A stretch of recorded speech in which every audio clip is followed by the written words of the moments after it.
চলুন আজকে আমরা এক নজরে দেখার চেষ্টা করব বাংলাদেশের 10টি দর্শনীয় স্থান। 10 নম্বরে রয়েছে বান্দরবানের নীলগিরি ও নীলাচল। উঁচু পাহাড় থেকে মেঘ ছোঁয়ার অভিজ্ঞতা নিতে দূর দূরান্ত থেকে ছুটে যান পর্যটকরা। নবম স্থানে রয়েছে কুয়াকাটা, বাংলাদেশের অন্যতম সুন্দর সমুদ্র সৈকত যা সাগরকন্যা নামে পরিচিত।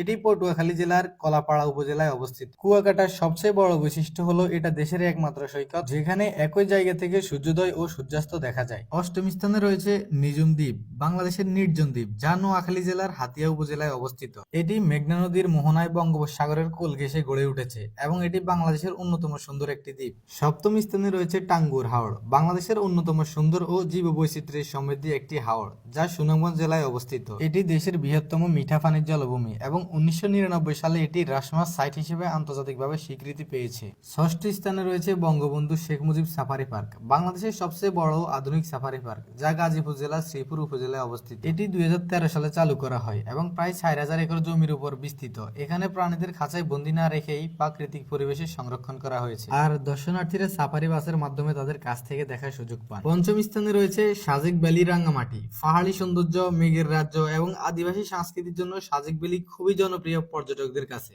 এবং ভ্রমণ পিপাসুরা দেশের দূর দূরান্ত থেকে ছুটে আসে সারা বছর এই সাজেক ভ্যালিতে প্রাকৃতিক দৃশ্য উপভোগ করার জন্য। চতুর্থ স্থানে রয়েছে রাতারগুল সোয়াম্প ফরেস্ট, সিলেট, বাংলাদেশের একমাত্র মিঠা পানির জলাবন যা বন্যপ্রাণী ও নৌকা ভ্রমণের জন্য আকর্ষণীয় এবং আদর্শ স্থান। তৃতীয় স্থানে রয়েছে কক্সবাজার সমুদ্র সৈকত। এটি বিশ্বের দীর্ঘতম সমুদ্র সৈকত যেখানে পর্যটকরা সূর্যাস্ত ও ঢেউয়ের সৌন্দর্য একই সাথে উপভোগ করে এবং প্রতি বছর কক্সবাজারের দেশ বিদেশ থেকে লক্ষ লক্ষ মানুষ সমুদ্রের গর্জন শুনতে ছুটে আসেন। দ্বিতীয় স্থানে রয়েছে সুন্দরবন। সুন্দরবন বিশ্বের বৃহত্তম ম্যানগ্রোভ বন যা রয়্যাল বেঙ্গল টাইগার ও বিভিন্ন বন্যপ্রাণীর আবাসস্থল। এক নম্বরে রয়েছে সেন্ট মার্টিন দ্বীপ, বাংলাদেশের একমাত্র প্রবাল দ্বীপ যা বঙ্গোপসাগরের কোল ঘেঁষে কক্সবাজার জেলার টেকনাফ উপজেলার অন্তর্গত। এটি মূল ভূখণ্ড থেকে প্রায় 9 কিলোমিটার দক্ষিণে অবস্থিত এবং এটি নারিকেল জিঞ্জিরা নামেও বেশ পরিচিতি লাভ করেছে।